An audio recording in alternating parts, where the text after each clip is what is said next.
KPnetTV is here with Robert Bryan, the attorney of Mumia Abu Jamal. We had the Free Political Prisoners Conference in Copenhagen.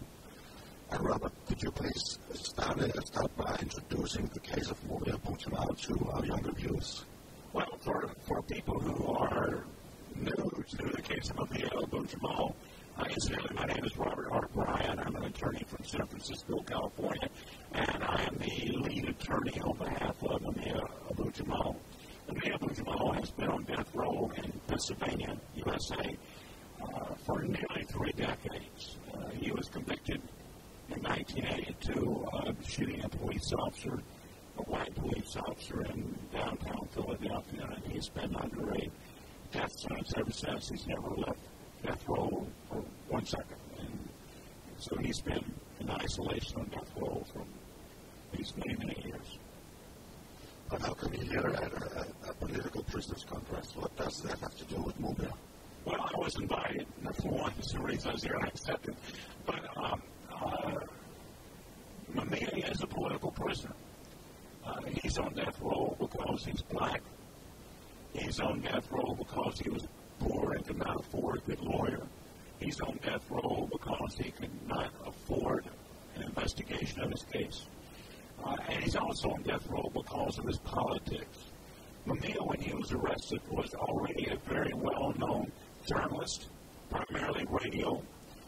He was known as the voice of the voiceless. In other words, he was famous for speaking out on behalf of people who really did not have a voice, who were being abused by government authorities, by the police, etc.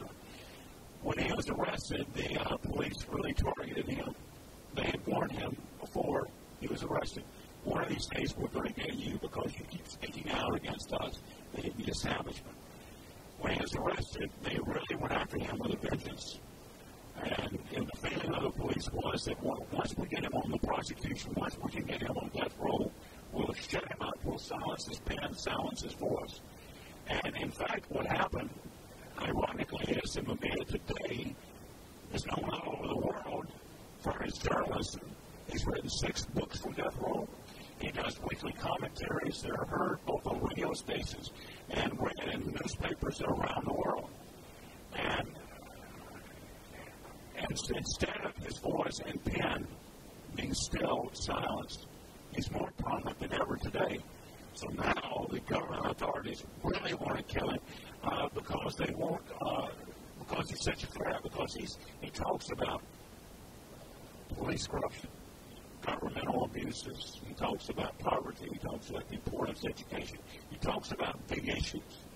And so the effort today to kill him, to put him in the death chamber, to execute him, is really, I specialize in human rights work, primarily doing death penalty cases. But I have been doing this for a very long time, and the government always wants to kill my clients. But I've never seen a case in which there's such a passion, such zeal to kill someone as the case of Mumia is because primarily, it boils down to the fact that he's black and he's politically outspoken against injustice. And so I'm very passionate about saving him. I read a short article by him some days ago, very actual, about the Tea Party, and he seems to keep his fire burning, his political fire burning somehow. How does he manage to keep on going? Well, as I mentioned, he's been on death row in isolation for nearly 3 decades, and it's very difficult, and a lot of people on death rows go crazy. I mean, suicide's not unusual for people on death row because it's such a horrible existence to be under everyday judgment of death and also be isolated from your loved ones, from just really even other prisoners. And Mumia is unusual because he's highly intelligent. He has a very inquisitive mind, and he's what he is now is what he was before he was arrested. He has the mind of a journalist. And so the political fires are burned very strongly within him. And the political fires, and somebody once asked me, would it not be better in trying to save Mumia if he was not so outspoken against injustice, if he could just be quiet? And I said no, because if he was quiet, He would no longer be the person he is that makes him so special.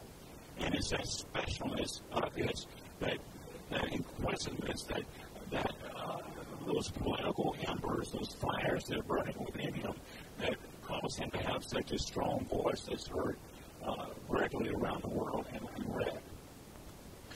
Can you please tell the viewers what are the new developments in this case of Mumia? Well, the newest development is that on November 9, we are arguing Mumia's case in the United States Court of Appeals for the Third Circuit, which sits in Philadelphia. This is a three-judge panel. It's just below the United States Supreme Court. And this, the issue we are arguing that the court is considering is one, and that is the death penalty, whether Mumia lives or dies. And that is whether he's executed or whether he gets a new jury trial on the question of the death penalty, whether he should be executed or not. We previously won on this issue in 2008 in the same court. The prosecution then went to the United States Supreme Court. In January of this year, the United States Supreme Court vacated our victory, ordered the U.S. Court of Appeals to reconsider the case, and which is rather chilling and frightening. I mean, I haven't had a client I was representing be executed, and I've represented a lot of people facing the death penalty, and it's a little frightening to have this person who is so has done so much for other people himself getting actually this close to an execution. One of the discussions here at the conference, when we talked about what can we do now, because you are saying here that he's very close to being executed, or it's possible. So what can the movement do now? And here in Denmark, the movement is not so strong for Mumia right now. But I will give you the mic, and I will ask you to say to our viewers what you think they should do for Mumia now. All right, well, what people need to do is make noise. Make your voices heard across the Atlantic. You know, I was recently in the European Parliament that voted against the death penalty, and there will be another vote coming up later this year, 2010.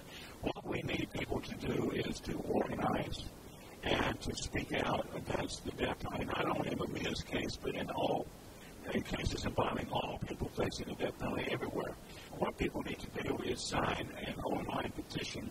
The name of the petition is Mumia Abu Jamal and the Global Abolition of the Death Penalty. And what we ask people to do is to, if you can only sign it online, is to go to www.mumialegal.org, mumialegal.org. And when you get onto that site, you'll see on the left side where one can sign the petition. We already have over 20,000. I think now it's up to over 25,000 signers, but we need many more because this is going to President Obama. I think and that's something very visible that people can do and will have a very concrete impact on what we are doing to save Mumia. And people, I think, would be interested in knowing that the first signer on the petition was Madame Danielle Mitterrand, the former First Lady of France. We have 3 Nobel Prize winners, including Bishop Desmond Tutu of South Africa, Dr. Grass, the great German writer. Just recently, this past week, we were joined by Bianca Jagger, who is now very supportive of saving Mumia and involved in this effort. And what we need people to sign, and we need not only people to sign, but also if you are affiliated with any organizations where you can put the link, mumialegal.org, on your website so people can go to it easily and sign. It would really mean a lot. And I might point out that once we have enough signers, and we have a long ways to go, but we're just starting with 25,000, but once we have enough signers, the petition will be presented to President Barack Obama by an international delegation, including Nobel Prize winners. So that's just something very concrete that that people can do, that all of us can do. And I think any other activism on the part of people, whether it's demonstrating, writing letters to the editor, is very important. And so I'm here this weekend because we need, and I'm in Copenhagen this weekend at this conference because we need your help.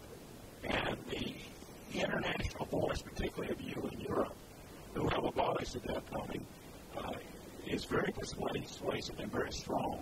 And we need it heard across the Atlantic in the United States. Thank you very much.